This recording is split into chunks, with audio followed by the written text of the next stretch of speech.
Mateus Fernandes to Manchester United is the deal we're going to be talking about today. And it looks like Manchester United will be looking at following up on Ederson news, which we talked about. Ederson is almost done as a deal from Atalanta as well. And it looks like with Mateus Fernandes, there's a lot of information coming out about West Ham, the financial situation of West Ham, the situation with Fernandes, how much money do West Ham actually want for Fernandes. This is going to be where we're going to actually find out if there is a relegation clause in Mateus Fernandes' contract. Legally, journalists do not know or they're not allowed to speak about any sort of release clause. So until now, any sort of speculation about release clause is a bit of guesswork. That clubs are legally kind of restricting people from talking about this as well. But this is something that has been spoken about, I think, over the last 24, 48 hours. And this is West Ham's situation that West Ham were, there's other sources saying West Ham need to raise 100 million, but whether it's 100 million or 150 million, West Ham need to raise a lot of money in sales. And it looks like West Ham are going to be selling anyone that they can sell and then rebuilding completely in the Championship. So this is going to be a big news for West Ham that clubs relegated from the Premier League. It depends on the financial situation, what they can do. Sometimes they can keep the players, sometimes they have to sell a lot. It looks like West Ham are one of those clubs that they're going to have to sell quite a lot of players.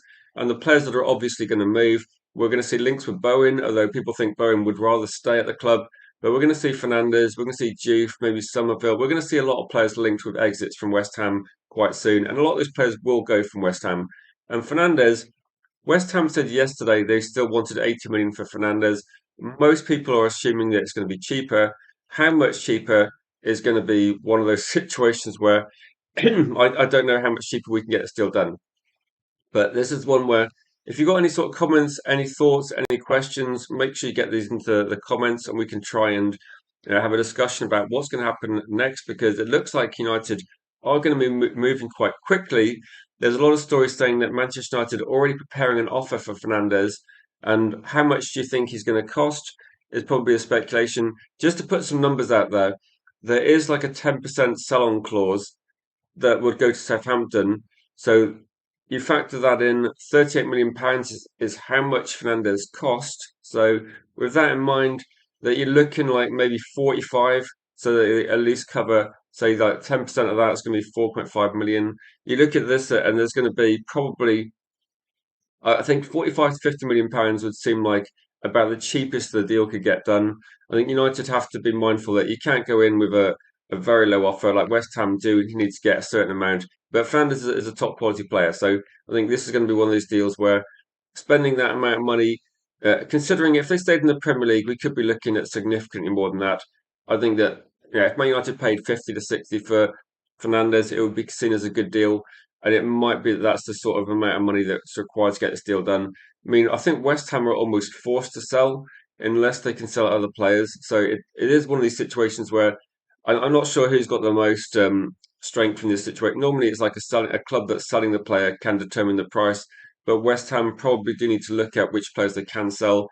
Selling Luca Paqueta was a good move for them, I suppose, in January. Although maybe if they kept him, it might have added a little bit more quality and depth to the team, which might have they came close to staying in the Premier League. Like a good win on the last day of the season shows that really for West Ham, this situation was at the start of the season where they were struggling to pick up any points.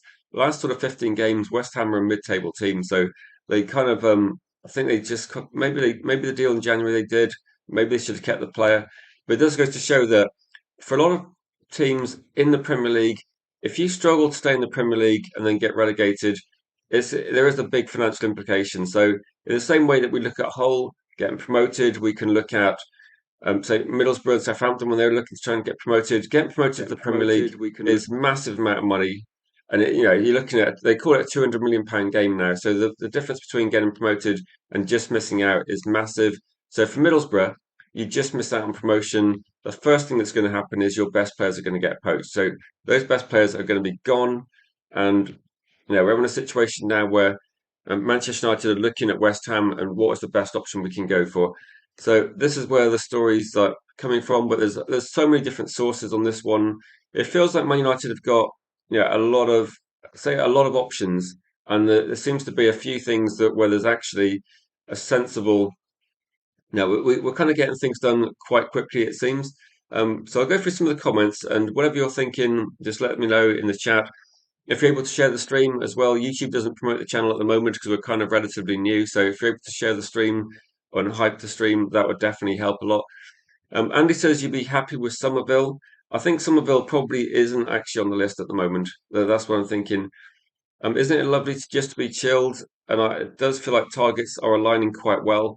Yeah, considering it's the 25th of May, the transfer window is still like the 15th of June, so we're still looking at another 25 days before the transfer window opens. And it looks like Manchester United are going to have a few options already agreed. And these are players that want to join Manchester United.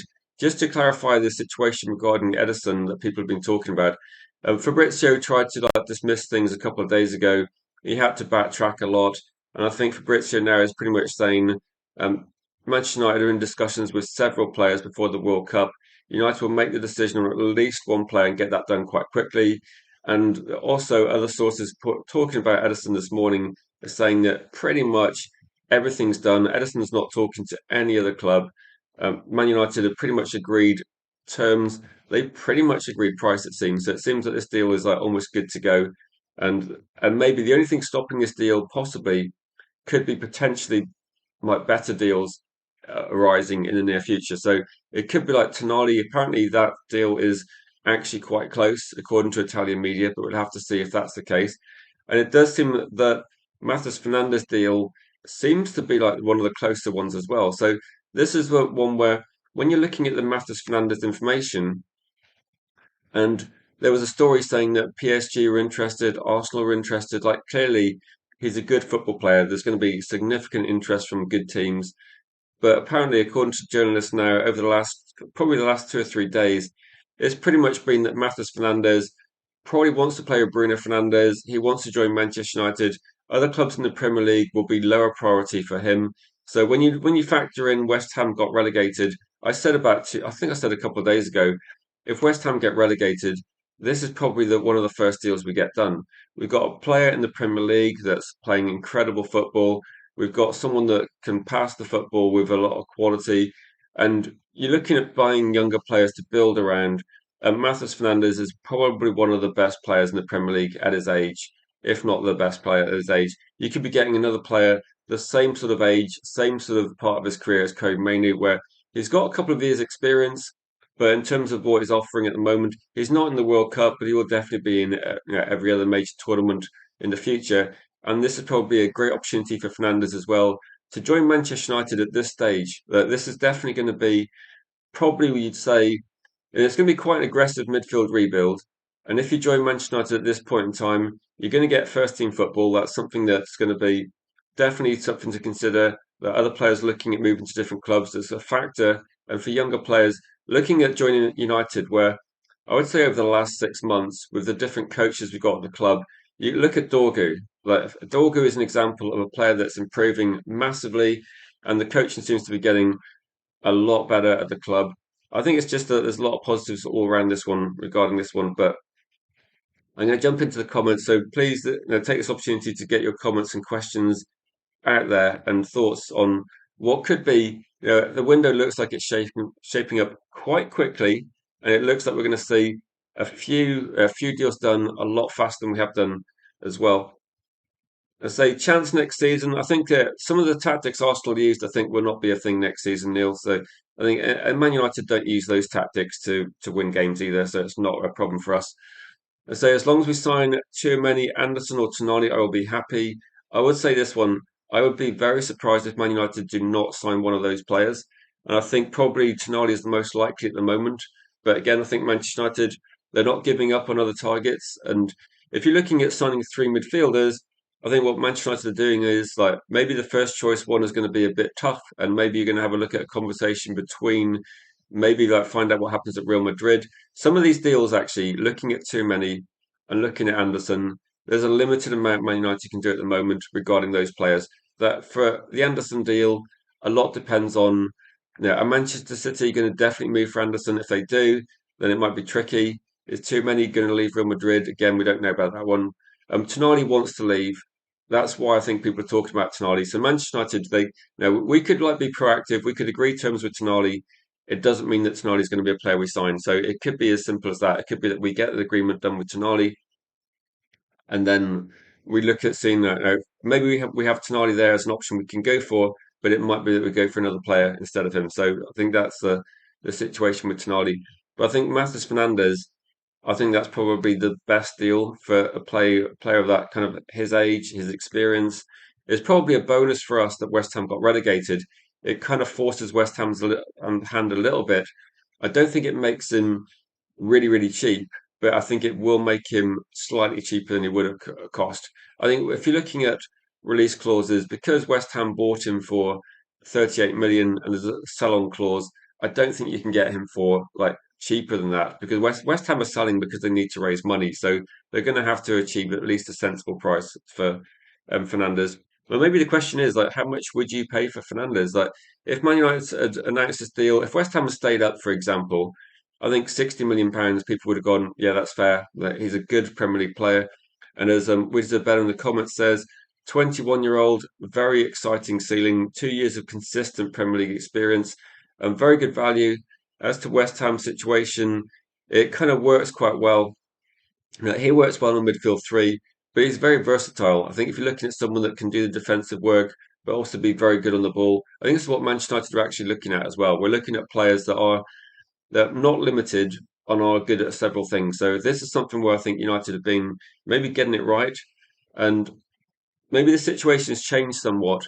One of the things I do think is that in terms of how Man United's squad worked last season, you could see that United now have a coach in charge, and I think Michael Carrick, the way he was playing last season, I think he was very much getting the best out of the squad, and I think that's all Man United want from their head coach. Their head coach is going to be, and maybe Carrick actually, maybe he's going to be considering he's a world class midfielder in his own right and was playing in a world class team when Man United were lifting the Champions League.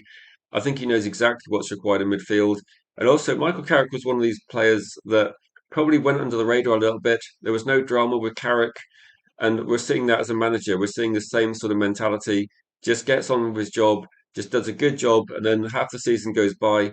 Manchester United get more points than anybody else. Michael Carrick has been, couldn't have done much more than he has done. But he's surrounded himself with good coaches, and the idea is going to be that these players will come in at Manchester United, work with good coaches because you're paying for Fernandez's quality at the moment. But like Widsor better said, you're paying for what the future could bring, and we're already seeing that most players. If you look at Benjamin Sesko, what he did in the Premier League this season was actually more impressive than what he did in the Bundesliga last season. So Sesko has gone from um, a two-striker team in Leipzig in the Bundesliga to a more difficult league where he's playing as a lone striker. So he's going to get fewer assists because he hasn't got a player playing alongside him. But he's contributing more goals than he did last season, and actually his stats overall have improved a lot. So I think we can see that when you buy players that are this sort of age, look at Dorgu compared with Dorgu 12 months ago, like almost a different player. I think you're seeing now that great header. And Dorgu, for me, you look at what he brings to the club, apart from like his athleticism, which I think is fantastic.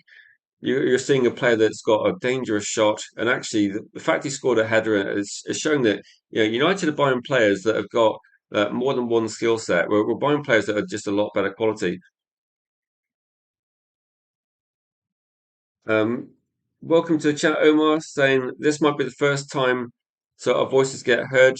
I think Man United, I think we're doing deals now where lots of people are looking at the deals and lots of people are starting to, like, you must have been looking at the news thinking, Manchester United, how quickly we're going to move in the transfer market. And you see the transfer window is not open for another 3 weeks, and we're already seeing Manchester United agree terms with players, and we're this. It's about 1 year ago today. I saw something this morning. 1 year ago today, we announced Matheus Cunha, but Matheus Cunha had a release clause, so that was an easy deal to do. These are going to be deals where offers will have to go in, and I think what we've seen is that behind the scenes, Ederson was going to go to Atletico Madrid if they got the deal done. They didn't get the deal done, and Man United moved a bit quicker as well. It says you think you're saying Steve Holland and Woodgate are not good coaches in your opinion. I think the results suggest that Man United have actually done quite well with coaching. Like if you look at the team is playing better. And if you look at the trajectory over the last 6 months, I mean, Aiden Heaven looks like he's improved loads. Dorky looks like he's improved loads. I think that you have to give if you're going to give credit to Michael Carrick, I think you have to give credit to Holland and Woodgate as well behind the scenes. That these guys are working with Carrick, and they've come in, and Man United have got third, 7 points behind Manchester City. So I think that to say they're not good coaches, I think the evidence is there that they have been good coaches this year, and also Man United, I think, are going to be adding to that coaching structure as well. So I mean, we can disagree on whether you think that they're good coaches, but the results on the pitch suggest that Man United creating way more chances, and I think that's going to be for me a positive. I'd say attraction to United is an all-time high. Surely, this is going to be one where I think I've been quite vocal on this as well. But big up to Kazi, big up to Matty as well. Now, Manchester United, we were able to attract players when we finished 15th. And the situation we're looking at now is Man United have got so we've got money to spend. We can argue over how much money we've got to spend. We can offer first team football, Champions League football, and we can offer probably. If you watched the game yesterday, and if you've been watching a few of the games under Michael Carrick, on our day we're actually starting to see attacking, aggressive, lots of chance creation. It's got to be more fun football to play in than it has been for Man United for a few years. So I think in terms of like Man United's attraction, it's got to be about as good as it's ever been. You've got a stable platform with the coaches and Michael Carrick. You don't have much upheaval. The question is going to be, what can Man United achieve in the transfer window? But if you're a player looking to move clubs now, then 12 months ago, Manchester United were definitely significantly behind teams like Chelsea, Liverpool, Arsenal, and even like Newcastle thought they could get players that we were trying to go for. I think the things have changed quite dramatically now.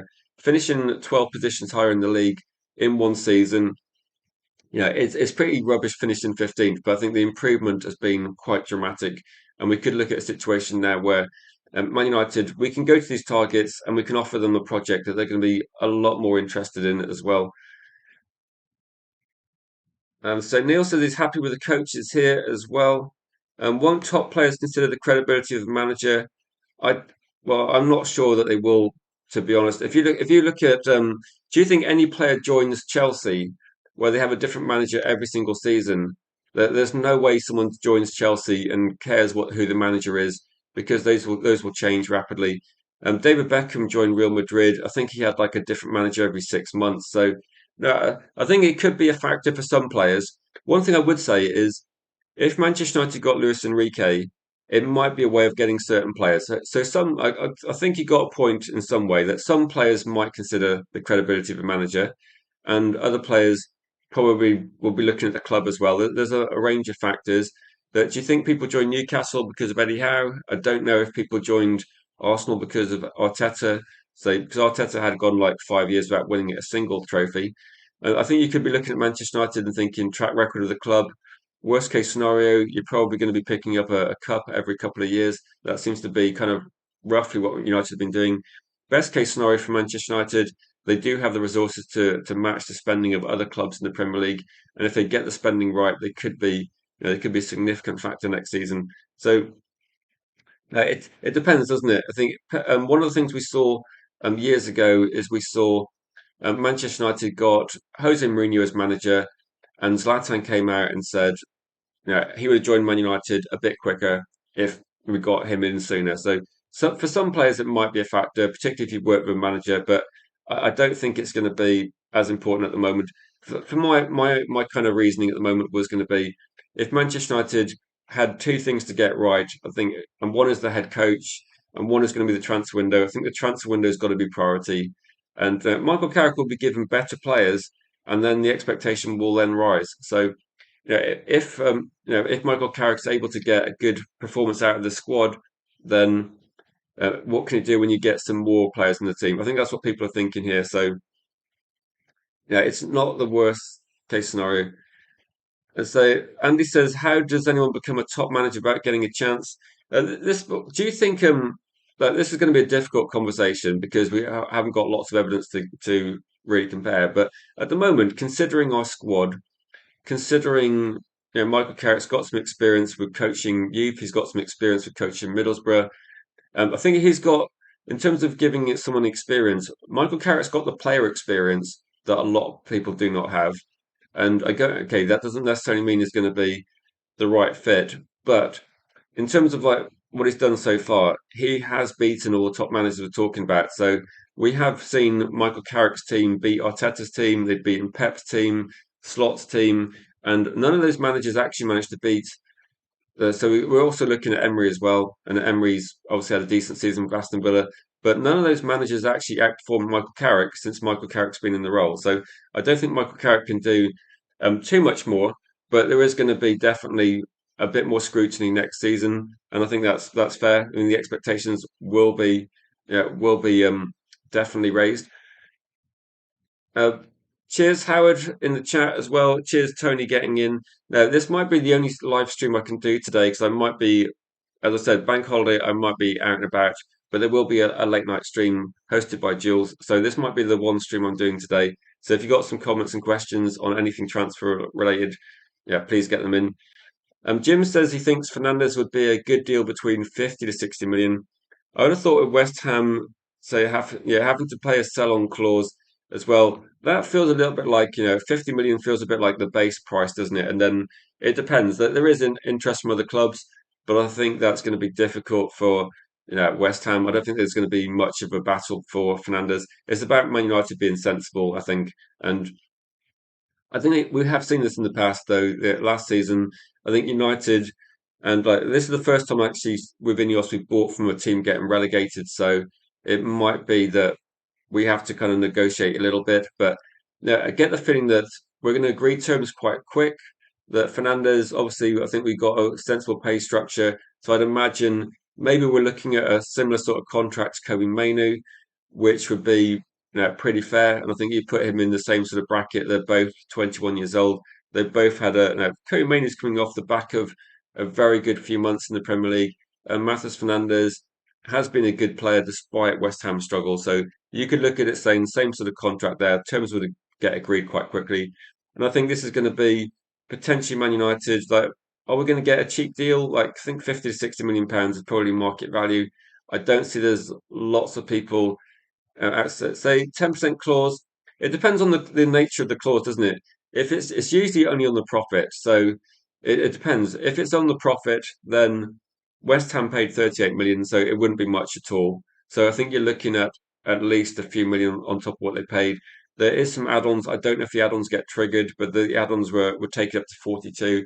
I think United looking at, so if they can get this deal done for 50 million, I think it's a very good deal. If it costs a little bit more, I think it's still quite a good deal. So does Michael Carrick have favourite players?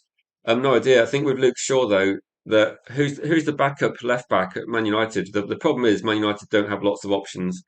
So um, I don't think there's favourite players the same way that we're seeing that, and maybe what we're seeing is I think one of the things that Michael Carrick did do quite well is he kind of had a bit of a reset, and actually I think there's a bit of evidence to put out there that I don't think Michael Carrick thinks that Yor is ready for the highest level at the moment, but Aidan Heaven might have a bit more opportunity. I think bringing back Maguire though was probably one of the reasons why Manchester United got the results like they did. So I don't think there's necessarily favourite players. Honestly, I think Man United just didn't have a lot of options. Like there isn't really many options when Mazraoui's injured and Mazraoui came back from AFCON. Luke Shaw and Dalot are effectively our only full-back options for a lot of the matches. And centre-back options with De Ligt out, I think Maguire's going to be in the team. Like you need some experience. So I don't think there was a lot of options there. So very difficult situation. And say, Mark's saying terrible season in your opinion. Say, I think finishing third in the league, then at the start of the season, I think most people would have taken that. So I think the first half of the season was pretty much a disaster. But I think the second half of the season has shown like the positives. Like we've seen like Benjamin Sesko, Cunha, and Buemo, all three of the new signings have gotten to double figures. So we got three players we signed say last summer, they all got over 10 goals. And if you consider some of the flops we've seen, like Isak, how many goals did I know Ekitike got injured, but Walter Maida as well. Gyökeres only got a few more goals. and he's playing in the team that won the title. So United got three players that all scored a decent amount of goals. I think like Lamans could be the Premier League signing of the season, like unbelievable value. So I think the season overall, it's obviously disappointing. I think the most disappointing thing was the really poor results in cups. Like I do like an FA Cup run. I do like teams actually trying to win trophies, and I think that was probably the most disappointing thing, to be honest. So it's reversed. I think Carrick sees Yoro as the centre back, not Heaven, who does play when we have to. Well, I think with this one we'll have to see, won't we? But I think what we're going to be looking at is clearly with Man United that Harry Maguire played a lot of games because of De Ligt's injury. I think that's going to be the question as well. But no, I think Yora and Aiden Heaven have both got different skill sets. But I think sometimes you look at because of what was happening, you just take some players out of the firing line and just put some experience alongside them because they're 19 and 20. I think they both have good games, and they both have games where they struggle a little bit. But this is kind of part of the learning curve, isn't it? Kate says, do we have to wait until the end of the financial year before we actually sign anybody?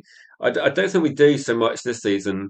If you look at the financial situation of the club, then the rules have changed, and you don't have to. United aren't in the same situation as they were a year ago, 2 years ago, where they were really struggling, like with trying to like structure deals over different financial years. And the losses from about 3 or 4 years ago now don't factor into the equation. And actually, Man United made a first quarter profit this season, so the wage bills come down massively. We're going to have Casemiro off the books. We're going to have Sancho's contract off the books. So financially, I don't think you have to wait too much. And again, these deals will be structured. I know there's like a debt situation at the club, but I think United is going to be in a lot better financial situation than we were, say, 12 months ago. And so Yoro did well coming on yesterday. I think this is a good balance, isn't it? Yoro, Aiden Heaven could be that they should be the centre backs of the future, and I think that's going to be the case. But it does mean that maybe for the next season, I think United are looking at say for example, if De Ligt came back and played, I don't know, 25, 30 games, I think that would be very important. If De Ligt doesn't able, is not able to come back, Lissandro Martinez needs to stay fit. But it might be that this is the next season could be the year where Yoro and Aiden Heaven can take that first team place. Like we've seen them get close now, and we've seen definitely matches where they look like they're improving. It depends how quickly they can get up there, but there's going to be so many more games next season that they're going to get some European experience. I think that in terms of this one, the reason why I think Aiden Heaven might have a slight advantage is if you're comparing the two players, Yoro's had a year in the French league, the top league there, and he's had 2 years in the Premier League. Aiden Heaven's probably played about 30 games. So in terms of football experience, Aiden Heaven is a lot. It should be, he should be 2 years behind Yoro, but he's not. I think Aiden Heaven's going to be a player that gets to the first team quicker or cements his place quicker because he just seems to be moving a lot faster. Like Yoro, the amount of football that Aiden Heaven's played at the moment is probably comparable to the amount of football Yoro had played before he joined Manchester United. So he's not 2 years behind. I think it's going to be quite close as well. So next season's going to be a lot tougher. I don't know. I don't know.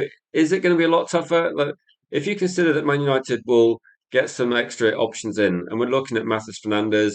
I think someone asked about Tonali. I can't remember who it was in the chat. Somebody asked about Tonali. I think Tonali. The update with Tonali is that it's going to be.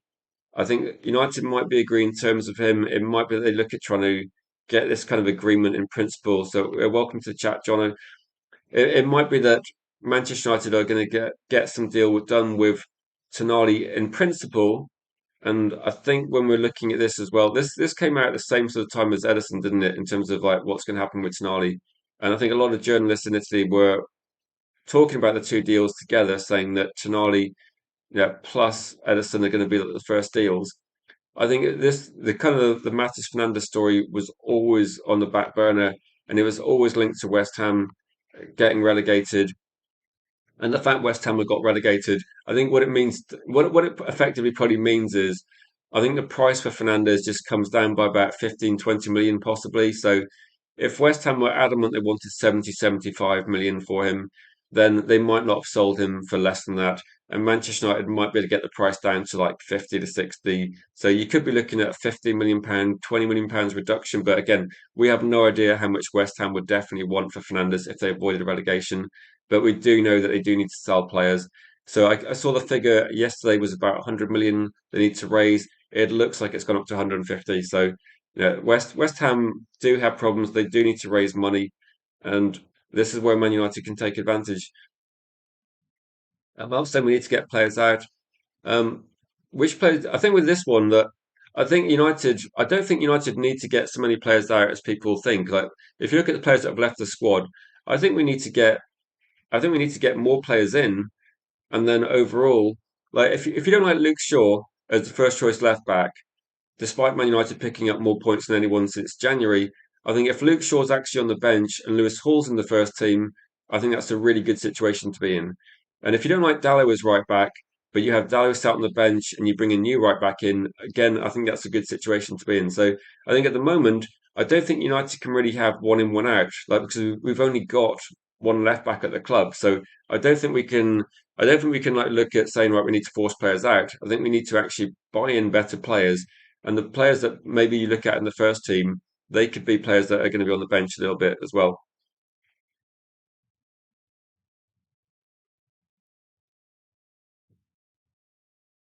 So just looking through your comments. So no, I think Euro will definitely get games when he, and maybe the Champions League will be.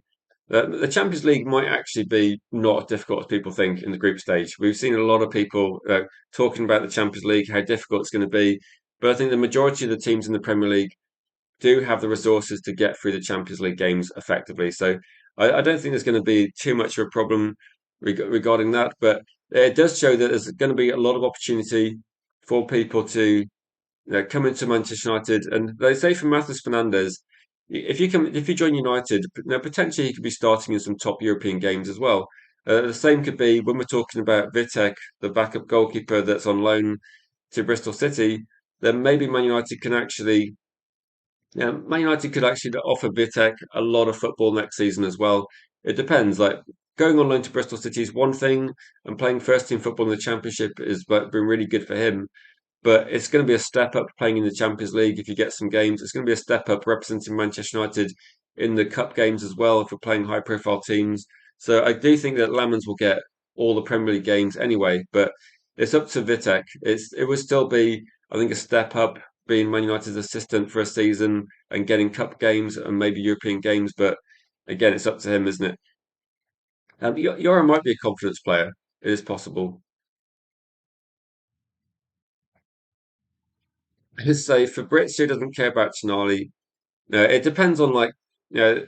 I think at the moment, like Tonali seems to be. It was talked about by so many other sources as well that maybe Fabrizio just wants the. He just wants the highest profile names talked about, doesn't he? So Fabrizio is going to focus on Anderson too many. And to be honest with this one, that nothing's happening with too many unless he decides to leave Real Madrid. So I think a lot of people are, a lot of people are probably just moving on past that and saying that at the moment Man United need to get deals done. So in terms of agreeing deals in principle, then you have to go for deals that are realistic to start with. That you could always look at the future and say, once we've got these deals done, can we look at getting other deals in the future? That agreeing terms with Tonali is something Man United can do to start with, and then if there's another option that we can go for, we can go for that as well.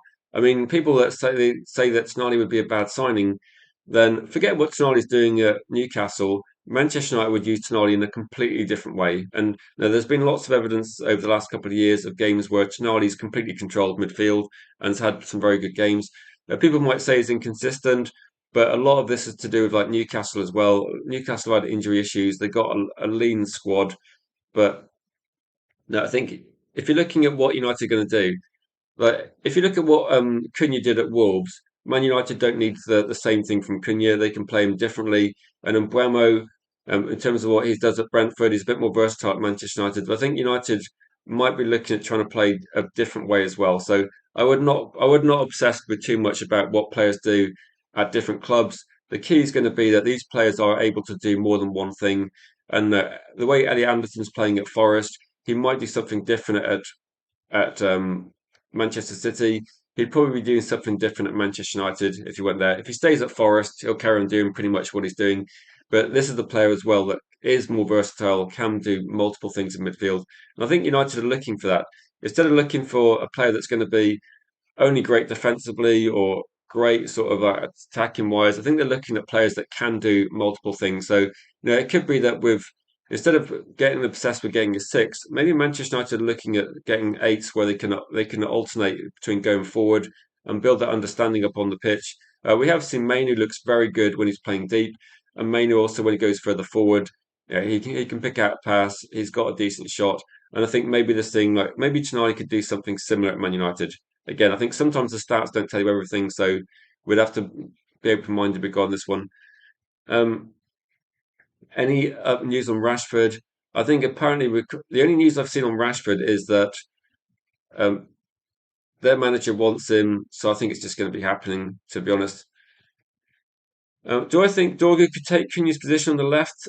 I think he's. Do you know what this is going to be? That it kind of makes the yeah. It means that Cunha's got to play at the best level constantly, doesn't he? I think Dorgu is definitely a big threat on that wing position, and it seems that Michael Carrick does.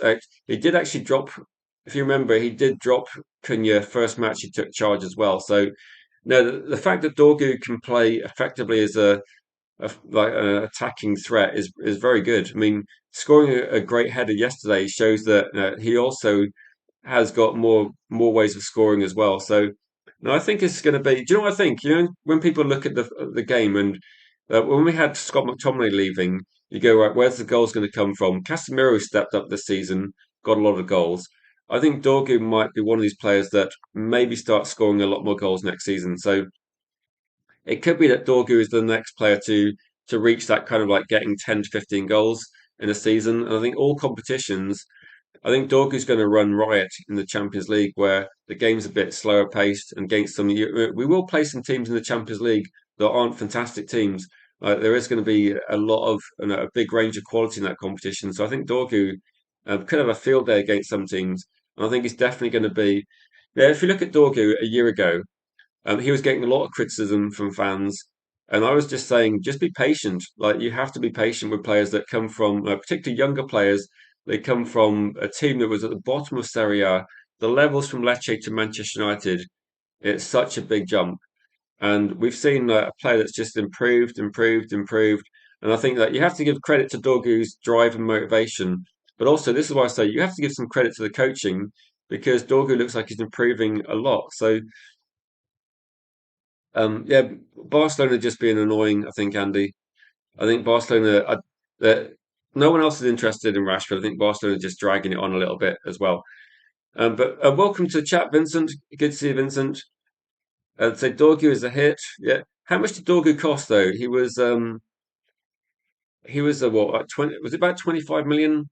I think the price always gets reported in euros now, so people think he cost more than he did. But he was one of these deals where you can get some of these deals done. They're with Dorgu at the time. I said, look, if it doesn't work out, worst case scenario is you probably get your money back and you probably sell Dorgu quite quickly because he didn't go. He joined on like a very low salary as well, something like 30 to 50K a week. So Dorgu came in as what I think is like a bargain and quite cheap in modern football. And his value's probably gone up by like 15 million already. So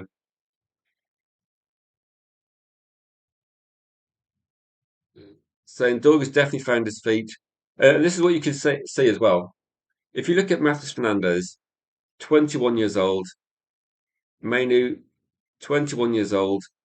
How good are these players in 12 months' time, 18 months' time, 2 years' time? That's kind of what you're buying here. So it's not expensive and it could be a way of actually getting a player that's worth, like, say, 60, 70, 80 million pounds for 20, 30 million pounds less than that one. Yeah, no, I know, Andy. I think with this one, that Marcus Rashford's like a big name. It's a big story. I think people are just like reporting it way too much. Like, as far as as I understand, there's no drama with that Rashford deal. It should go through, but until it does actually happen, people are going to be talking about it relentlessly. Hopefully, it happens quite quickly. He is going to take a wage cut, so I think it gets the deal done. Big up to you, Clive. Hope you're good as well. Hope you're. I know you're a Liverpool fan, so I guess probably just relieved the season's over, looking to replace Slot. Um, say pay off Shaw. I think your argument here, Marcus, is like to get rid of Luke Shaw and to get rid of Dallo. Then Man United will have to do three midfield deals. We'll have to sort out a backup goalkeeper. We'll have to get a new left back in. But if you get a new left back in, then what happens? Like, I don't see the point in getting rid of Luke Shaw, and because Luke Shaw's been an effective player, but also if you got Lewis Hall in, you need some backup anyway. And like Lewis Hall, you can't have one player starting like 50, 60 games next season or avoiding injury, or you will have to have a backup. Like so for me, like keep Luke Shaw as a backup and for another year until you've got an academy player that can be a backup. Like if we had for example, I think Leon's like another year or two away, and we could look at Harry and Mass as being maybe like another year away at least. You might have to buy a top quality left back, replace Luke Shaw, but Luke Shaw is probably going to have to stay at the club. Like otherwise, we're in the same situation. If we only have one left back at the club, it's not a good situation. And I think with Dallo, I think he's going to be kept, but if he does get sold, hopefully you get some decent money for him as well. I'm saying Fernandez's valuation changes. If you're talking about the situation with the club, that I did say that legally, if you see any news out there that says there's going to be, if you see news out there saying that there's going to be lots of release clauses based on whether West Ham get relegated, then legally journalists that information is not in the public domain. So a lot of it might be guesswork, and I think a lot of it in the past has been speculative because I think Marinakis didn't he try and sue some journalists that mentioned some things about it might have been a Morgan Gibbs White contract. So in terms of this, there is going to be quite a lot of complexity in the deals.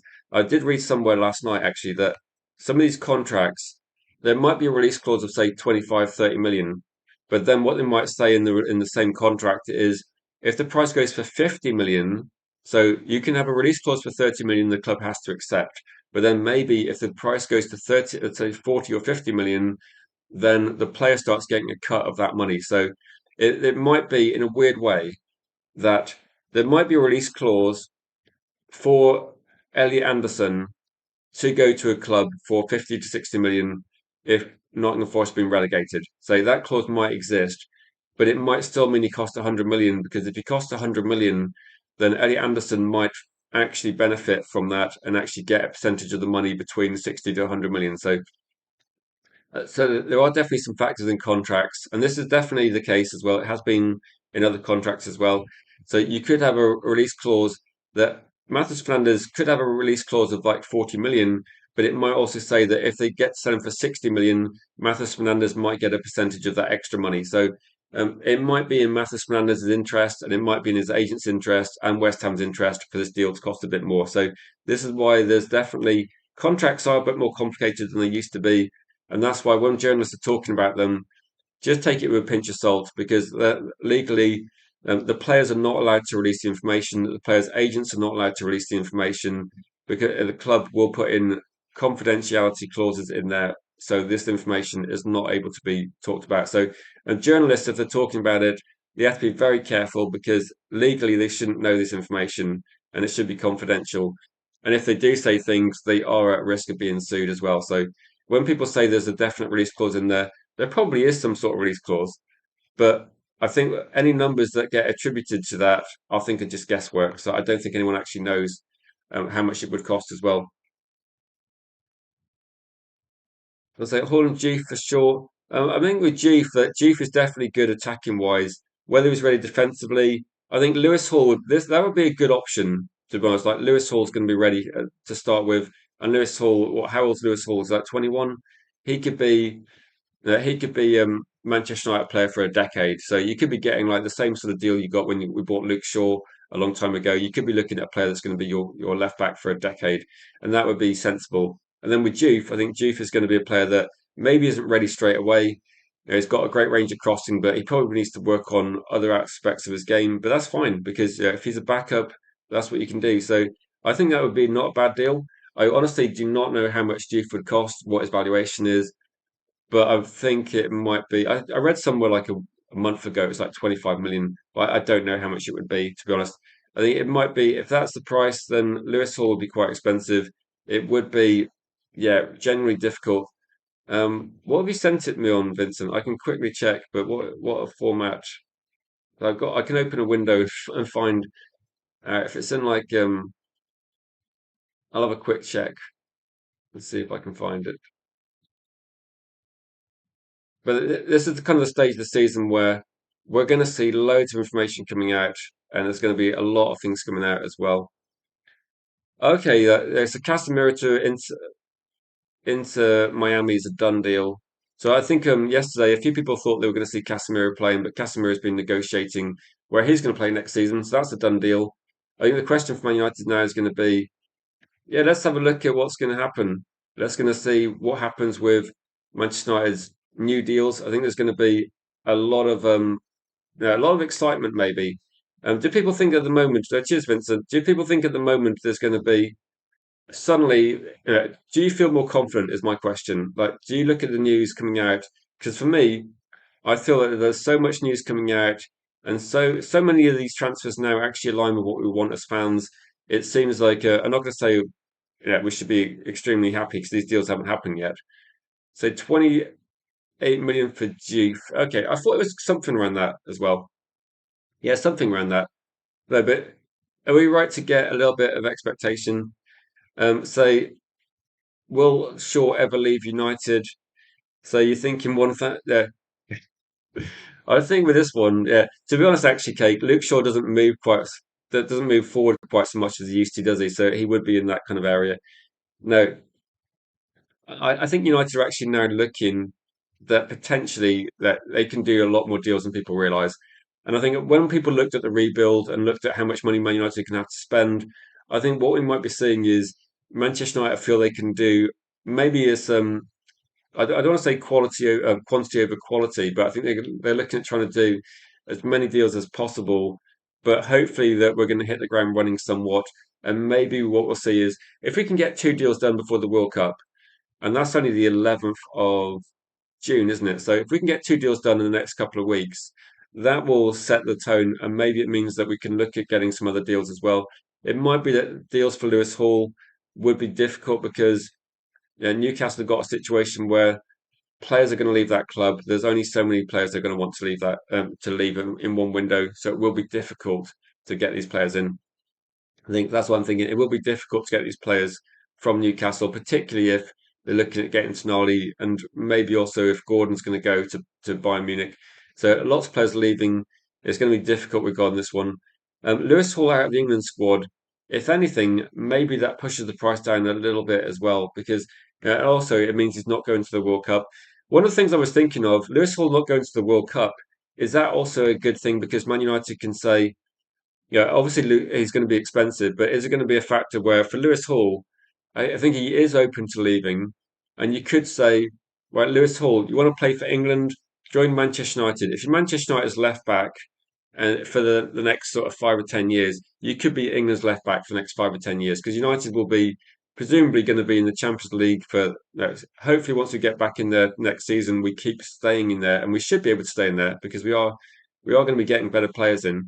And for Lewis Hall, he could be part of that because he could pretty much cement his place as England left back for the next decade as well. So I think with some players, there is going to be different reasons to join Man United. The main reason's got to be to try and win trophies, and he's not going to get that at Newcastle. There's no way Newcastle are a mid-table team at the moment. I did say last season that Newcastle getting Champions League football was a bit of a one-off. I don't see them getting close to that next season. Like Gordon's going to go, who's been their top goal scorer. They're probably going to be losing Tonali wherever he goes, and I just see them not actually be able to replace these players with players that are going to be able to elevate them back to where they were 12 months ago. So I think Newcastle, and whatever happened, also Newcastle's owners are looking to sell part of their club, it seems. So maybe the Newcastle project's going to be ending quite soon, hopefully. Yeah, he will be expensive for sure. Amanda says we might hold some money back for a surprise player at World Cup.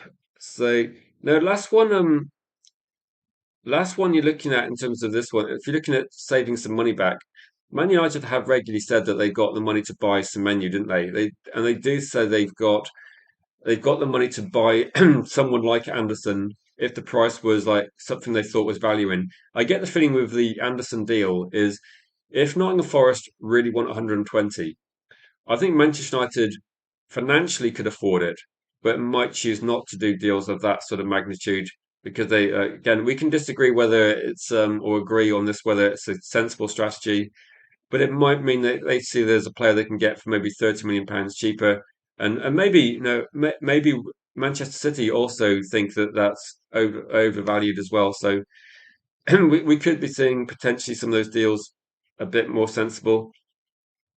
Big up to you, PFCTV.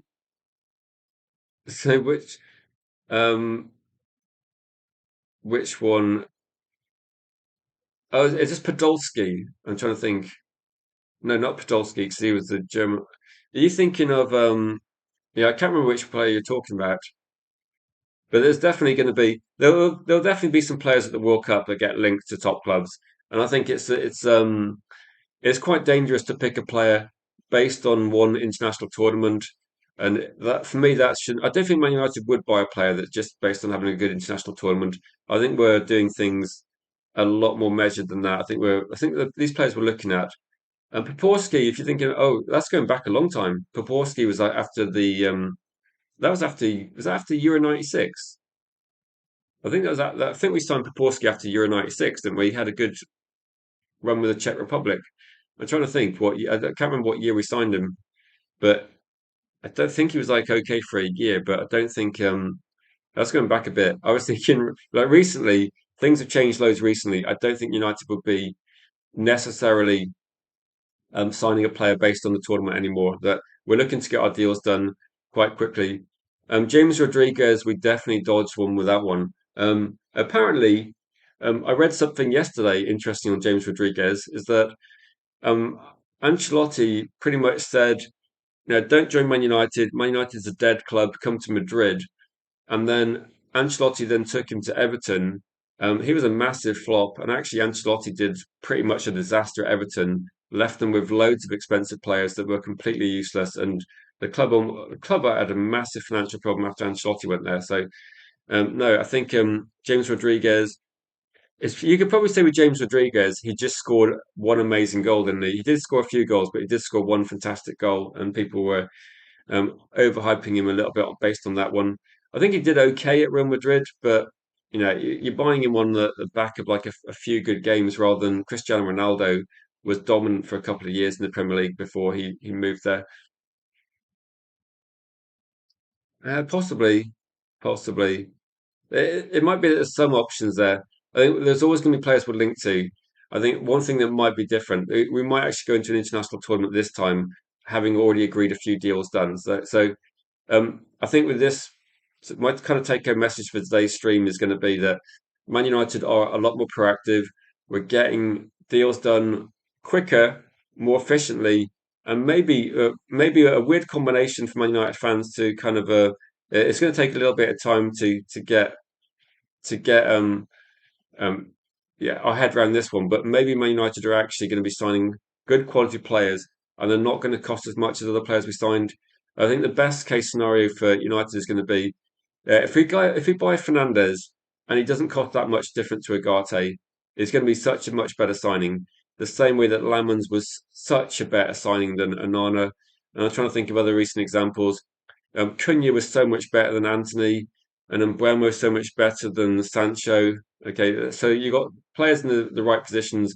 I'm guessing that Rasmus Højlund and Sesko might have been similar money, but it is not remotely close in terms of quality. So every signing we've made the last kind of like 18 months has been so much better than signings we made 2 or 3 years ago. So it is literally having different people in charge as well. I remember Karel Poporski was being like player of the day or something in like I'm guessing it was Euro '96. I'm trying to think because Man United built their 1994 team that won the league was like Roy Keane and Paul Ince, and Brian Robson was kind of like coming to the end then. I think Karel Poporski might have come in after we did the Andy Cole deal, moved on. Who was it? Keith Gillespie. I think we're looking at that sort of situation. So I think Karpoporski came in. I think he did okay, like okay-ish. But I think that, to be honest, that when the class of '92 is coming through, and you got Giggs, you got Bex, you got the other players in the squad, I think we just had a team that was. I think Karpoporski was just in a very good team, so he's never going to stand out as much. But no, he was an effective player. I think one of the players, same sort of era, maybe slightly quick, slightly before Poporski. I think you could be looking at who's the guy with a really long name? Kanchelskis. Andrei Kanchelskis. I think he was a proper player. Like he was probably the player that if Poporski had been close to him, we'd have had a ridiculous team. Um, do I think Wilcox is conning us with Ederson? So if you think he's conning us, I don't know. Um, at the moment that there's no information to suggest Man United like no, it looks like if Man United want the Ederson deal done, it's just a matter of like signing the papers at the moment. So I don't know how it's a con, to be honest. The only thing that could be happening is if Manchester United agree terms with a few players, like we agreed terms with Belieber a year ago, it doesn't mean we're going to buy him. No, if we agree terms with players, it does not mean we have to sign them. So yeah, no, I don't think it's going to be too much problem with this. I don't think there is any sort of con either. Is that if yeah, if we're seeing Ederson signed by Man United, then I think over the last 18 months we've done some good deals, so we can't really say too much as well. As Randy's saying, if you pay 100 million for any player, so you could argue, I suppose it depends on the player. I think regarding this one and your comment that if Man United spend 100 million on Anderson, I don't think he's the sort of player that would feel the pressure. Like he doesn't strike me as a confidence player. He looks like a player that, despite really poor results from Forest at the start of the season, Anderson's always performing. So I don't think there's going to be a problem with that in that regard. So I think with United, it's just sensible business, isn't it? That if you want to if you want to get the best players at the club, then clearly you need to spend a decent amount of money. But we don't tend to see Real Madrid and just trying to think, I could be wrong here, but we don't tend to see Real Madrid and Manchester City breaking transfer records, do we? But we probably don't necessarily trust the figures that are coming out from Man City. So they probably did spend a lot more in Holland than they're admitting. And with Real Madrid, they have this tactic of pretty much getting players that are running their contracts down as well. So yeah, I think Mason Mount say trains himself. Well, Mason Mount's like a technically competent player. I think with Mason Mount, if Mason Mount can avoid injury, he could feature as a definitely. You're probably looking at fourth or fifth choice midfielder, aren't you, for Mason Mount? So Mason Mount can definitely feature as some depth in the squad, and we can see from Mason Mount what we saw over yesterday as well. Mason Mount played very well, but again, Mason Mount's not going to play loads of games. I still think there's a chance he gets loaned out, and I think he might be the next contract they look to get off the books. But in the very short term, Mason Mount's a useful player to have around the squad. It does give us a bit more experience as well. With like you got Mainu, you got Fernandez possibly coming in, and I think you need to also look at like where's the depth going to come, where's the experience going to come from. That's the one thing I'm thinking that there will be one signing in this transfer window, and it might be Ederson, it might be Tonali, and there will be one signing that is going to be probably like the sort of 26-year-old that kind of 25, 26, 27, someone that's got a bit more experience because we do need that in the squad. I mean, ideally, we should have signed that player a couple of years ago, and we couldn't know. If we just signed someone like, say we made an Anderson or Fernandez type signing 3 or 4 years ago, we could be looking at one of those players at the age of 24, 25, being a good player for Man United. So I think that's one of the things we're looking at as well. So uh, the rebuild is kind of effectively started, I think, 18 months ago when we started moving out the bomb squad. I think the rebuild is now being pursued a bit more aggressively. And what we're seeing is that this kind of idea of like forcing players out of the club, I think, is going to be something that it's not necessarily you have to force them out. I think Xerxes and Nagate will know they're going to be leaving the club because they're not getting in the team anymore, are they? And I think players will know when the time is up and they'll want to play football as well. They want to make sure they have a professional football career for as long as possible. So they will be leaving the club. And I think that's just naturally going to happen as well. Does anyone have any comments or questions they want to put in? This will be like my only live stream this morning. I will be heading out, enjoying the sunshine, but there will be a live stream, yeah, later tonight from Jules hosting. Considering Luke Shaw's season, 1 year left in his contract, I feel it's ideal time to sell Luke Shaw and say you hope they do, and if they do bring in Lewis Hall or similar, this is probably the one where if there's an offer for Luke Shaw, like I've said this that my priority would be right, get Lewis Hall in. I think Lewis Hall would be a really good option. If you can't get Lewis Hall, get someone in that's going to be similar that could be your first choice left back for like the next, I don't know, at least 5 to 10 years. If Luke Shaw gets sold, then I guess it depends. If a team's interested in buying Luke Shaw, they could still be getting a good player, but it wouldn't be the player that Man United need to get to the next level.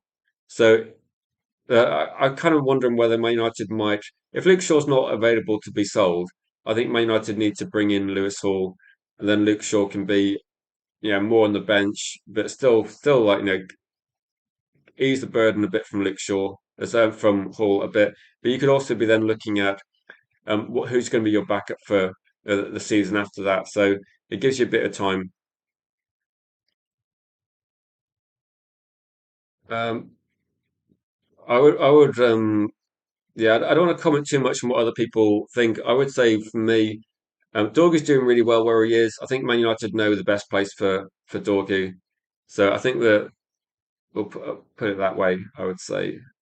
I think with a lot of this, a lot of people have expectation on. Say, I've heard a few things over the last 18 months when people are saying put Lindelof as a CDM, put Lissandro Martinez as a CDM. I think when you've got Michael Carrick and his coaches and they're working with these players week in, week out, like day in, day out, and they know exactly what these players are capable of. I think if there was like easy, if there was one thing I read yesterday, and this will probably talk about in terms of like where players play. Can you see this player playing in this position? And one of the things that Michael Carrick did when he first took over at Manchester United was he got every player in the club to write down which they thought was their best three positions on the pitch. Like, where would be your three most effective positions, and where do you think you should be playing? And then Michael Carrick, in his own mind, had an idea of where he wanted them to play. And so the idea was going to be that these players will know where the best position is. They'll know where they're most comfortable. But also Michael Carrick and the coaches, they know where these players work most effectively. And you can see that over the course of the season. You see like Dorgu play a couple of different positions. You see Mbeumo play a couple of positions and Cunha. And even like in the defence, you can see like Luke Shaw could fit in at left centre back, but it's not ideal. And Mazraoui could play right centre back. And you could see that maybe, maybe some of these players in defence might feel comfortable going into different positions, but it's not going to be like a best case scenario, is it? It's like say Martinez as a CDM. These are kind of like emergency options, like that you can sometimes do. So this is not something that I think we need to be expecting or seeing a lot. If you're looking at the way that United need to be building a team, you need, we shouldn't be buying someone that is your left back, is your left wing back, is your left winger. Like, Dorgu's being used as an attacking player on the left. That's what he's going to be used for. I just don't see him being used as a left back at Manchester United. That if he was going to be used as a left back, then we'd probably see it relatively soon because like Luke Shaw on the back of a very good season for him personally, I don't think he's going to be at Man United too much longer because Man United will be looking to try and raise the bar on every position in the first team. But if you look at Dorgu, he's got a mix of aggression. Like no one knows how effective like Dorgu would be as a left back, but I don't see if someone's going to be already a massive goal threat. You can see Dorgu's comfortable running with the ball. He's comfortable linking up play. His finish is good. He was a bit rusty after coming back from injury against Forest, but we saw on the weekend. We're seeing contributions now from Dorgu. Like someone in the comments said that he's got the second most assists after Bruno Fernandes. So we're already seeing that Dorgu stepping up, and he's only been at the club for 18 months. So I don't think there's going to be any sort of. If I was Man United, I'd be like going right. Dorgu's like actually, he's forcing Cunha out of the team rather than Luke Shaw, and for me, that's going to be a bit of depth, a bit of fight from Cunha as well, because Cunha would not want to relinquish his position in the first team. So for me, that's going to be really good to see. I think having a bit of competition for places at the front of the team is going to be great. If Man United are looking at signing a left wing player, then I'm not sure it's the most priority position at the moment. That maybe when people say Man United are going to go cheap because Dorgu's like they think he's a left back and he's playing left wing because they're trying to save money. I think Dorgu's playing left wing because he's good enough. Like he seems to be carrying enough threat, and I think that's going to be yeah a good option. So I wonder if now the season has been finalised, if Anderson's agent will start to disclose any non-European release clause in his contract to clubs. I think it's probably on shaky ground, like really shaky ground regarding this one. So we'd have to see. I don't know regarding this one. I mean, there's so much scrutiny over Dorgu, and Dorgu's so young. I think you just need to just enjoy the football at the moment. Um, Ederson today, possibly there might be something like Ederson. There might be something in the pipeline over the next couple of days. I think that we're going to see things heating up quite a lot over the next few days as well. Um, I, I would say unlikely. Like Ryan Giggs, you're talking generational talent there with Ryan Giggs. So I think anyone comparing him to Giggs, it's like saying, is someone going to be the next Wayne Rooney? There will be no next Wayne Rooney. They're like one-off players. I don't see anyone close to Giggs in the modern game, like remotely close. I just don't think there's a Giggs available like around at the moment. And if he was, he'd be like one of the best players in the world.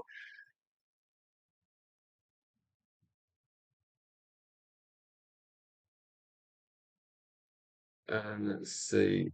So if everyone's got any final comments, then I think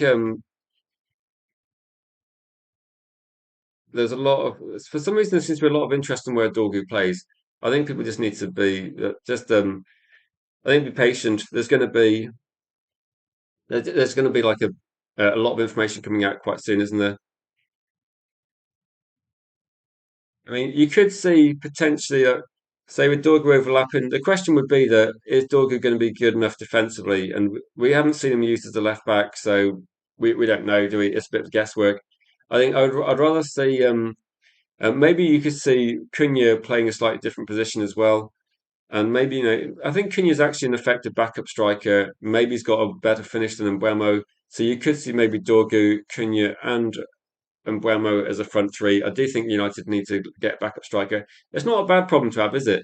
I think what we're talking about here is potentially another attacking threat. But, Man United in the past used to have loads of depth in the attack. And I think that's going to be absolutely fine. I think the main thing is going to be he's a good player. He's a good signing for Manchester United. He was cost effective. It didn't cost that much. And I think he's going to be, value for money. And to Wisdom Bet says, I have good faith that wherever Dorgu plays, he has the intelligence to make it successful. Exactly. I think Dorgu is just improving, and we might have to look at. I think it's not a bad problem to have, is it? When Dorgu came in, he was playing as a wing back. It wasn't ideal. And maybe I think playing him further forward, he actually looks more effective, doesn't he? So it's like having Gareth Bale. Gareth Bale started as a left back. When Gareth Bale moved into midfield and started scoring banger after banger, I don't think anyone looked at Gareth Bale and said, could he do a job at left back? Like no one thinks about that. Once you can prove yourself to be a good attacking player, I don't think there's any looking back from Dorgu. I don't think they're looking back and thinking get him in the left back position. I think they're just looking at let's look at the future, and Dorgu could be a massive boost for Man United attacking threat. And so, but it's not about spamming crosses, is it? It's about getting quality on the ball, and I think that's something that we're going to see improve. That's why I quite like Anderson. I think Anderson puts some quality on the ball. But guys, I'm going to have to wrap up. Keep these streams quite short as there'll be information coming out. Big up to you, Rob. Next live stream will probably be this evening as I'm going to be heading out into the sun today, so get a bit of sun and make sure to touch some grass and maybe I think we're going to go to some like woodland as well because it's going to be pretty hot today, so I'll be looking for a bit of shade. Enjoy the rest of your day, and if there is any breaking news, we will be covering it extensively tonight. Jules will be on. I'm not sure who else will be joining in. It might just be Jules. It might be a couple of guests as well. But no, thanks for supporting the channel. If you're able to share the stream as well, it's the only way we're going to reach other people. Please do that. and we will catch you guys in the next live stream. So thanks for watching, and we'll catch you guys soon.